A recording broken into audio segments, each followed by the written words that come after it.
No one in the small town of Marigold quite understood why Elias Gray decided to take a vow of positivity. At 62, with thinning silver hair and a worn-out jacket he rarely replaced, Elias wasn't the sort of person people expected sudden transformations from. He lived a quiet life. Morning coffee at Nora's cafe, afternoon walks through Cedar Park, evenings spent reading by his window. But on the first morning of May, he stood in front of the cafe's bulletin board, pinned up a handwritten note and walked away. The note read, "For the next 30 days I will speak only positive words. No complaints, no criticism, no negativity." Elias people laughed. A few shrugged, some rolled their eyes. A promise like that seemed quaint, almost childish in a world where most conversations began with groans about traffic, prices, weather, politics, or the aching weight of daily frustrations. Yet the note stayed fluttering on the board day after day, and Elias, quiet, gentle Elias, began living up to it. The first challenge came immediately.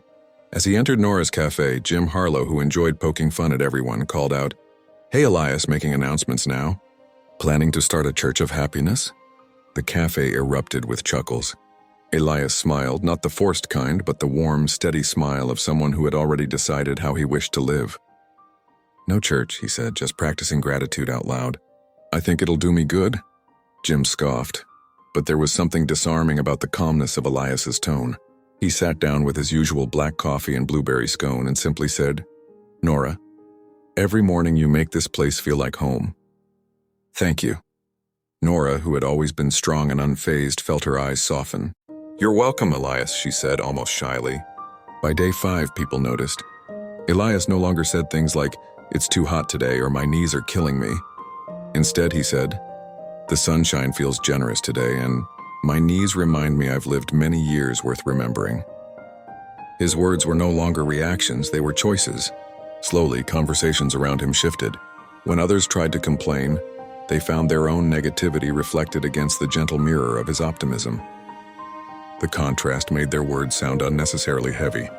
Even Jim Harlow, who had a complaint ready for every hour of the day, found himself hesitating whenever he stood near Elias. But positivity did not mean perfection. Elias still had emotions, frustration, sadness, loneliness. He simply refused to let those be his only story. The vow forced him to look closer at moments he once glossed over. The scent of blooming jasmine near the park bench, the way children played chase without caring who was faster, the familiar weight of a book whose pages he had read 100 times yet still loved. By the second week, something unexpected happened. People around town began seeking him out, not for advice, but for the warmth of being near someone who refused to extinguish the light within himself. A young mother asked if he'd speak with her anxious son. A tired cashier requested just a few encouraging words after a long shift. Teenagers who normally avoided older folks sat near Elias in the park because he asked them questions that made them feel seen rather than judged. His words didn't solve people's problems. They changed how those people felt facing them. Halfway through the month, Elias encountered his hardest day. A storm had knocked down an old oak tree in Cedar Park, one he sat under every afternoon. When he reached the park and saw the shattered trunk, he felt tears burn behind his eyes. That tree had witnessed decades of his life. His marriage, his grieving when his wife passed, his quiet attempts to rediscover joy. Losing it felt like losing an old friend. A passerby noticed the fallen tree and muttered, "What a shame. They'll probably leave it like this for months. Everything's falling apart in this town." Elias could have agreed loss hurt, but he pressed a palm to the rough bark and whispered, "Thank you for the shade you gave us. Thank you for the memories, and thank you for teaching me that even the strongest things fall and we carry on." The passerby stood silent.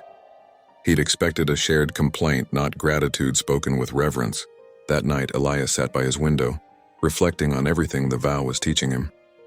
Speaking no negativity didn't mean suppressing reality. It meant reinterpreting reality in a way that preserved hope rather than swallowed it. He realized how often people trapped themselves in prisons built with their own words. Phrases like "I can't," "I'm tired," "Nothing ever works," "People are awful."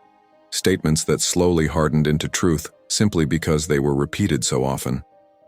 He wondered how many years of his own life he had shrunk by speaking softly about his own potential. As week 3 began, something remarkable happened. People in Marigold started practicing positivity, not because they'd taken a vow, but because the presence of someone who consistently chose uplifting language made negativity feel out of place. Nora began writing a gratitude phrase of the day on a chalkboard outside her cafe. Jim made it a game to spend at least 1 hour per day without complaining. The children at the park greeted Elias with phrases they'd practiced. Today is a good day because, and I'm happy about, even if their reasons were as small as having their favorite juice at lunch. Everywhere he went, Elias noticed micro-shifts. People held doors for strangers more often. Compliments replaced criticism in morning sidewalks conversations. Even arguments became gentler, focused on solutions instead of blame. By day 25, the mayor, who had heard rumors of the town's unusual atmosphere, invited Elias for tea. "I don't know what you've done," she told him, laughing, "but people are kinder lately. Whatever your experiment is, it's working." Elias only smiled. "Words shape worlds," he said. "We just forget how powerful they are." On the final day of his vow, the town gathered in Cedar Park for what Nora jokingly called Elias Day. They brought folding chairs, baked goods, and a small hand-painted sign that read, "Thank you for your words." Jim, surprisingly sentimental, had carved a wooden plaque that said, "Speak light." Elias looked around the crowd. Old friends, new friends, strangers who no longer felt like strangers, and felt an overwhelming wave of humility. He hadn't meant to change anything beyond himself. Yet here they were, their lives subtly softened by the ripple effect of one man choosing positivity for just 30 days. When they asked him how he felt about completing his vow, he paused for a long moment before speaking. "Before this month," he said, "I thought positivity was a personality trait, something some people had and others didn't. But it isn't, it's a practice, a discipline, a way of seeing the world that must be chosen again and again. Some days it felt easy, other days impossible. But every day taught me a lesson. The words we choose determine the lives we live. Speak misery and you will live in misery. Speak possibility, and suddenly paths open where there were none before." He smiled at the crowd, his eyes warm. "I discovered that positivity doesn't ignore pain. It simply refuses to surrender to it. And if there's anything worth sharing from these 30 days, it's this. We all have the power to brighten rooms, soften hearts, and change the course of our own days, simply by choosing kinder words." The sun dipped behind the rooftops as the town applauded. In that golden light, Elias felt a quiet truth settle inside him. He would continue speaking positive words, not because he had to, but because he now understood that every sentence was a seed. And he wanted, for however many years he had left, to plant gardens instead of thorns. And so the man who spoke only positive words for 30 days didn't stop after 30 days. He simply kept doing what he had learned to do, choosing words that healed more than they hurt. His vow had ended, but his transformation had only begun.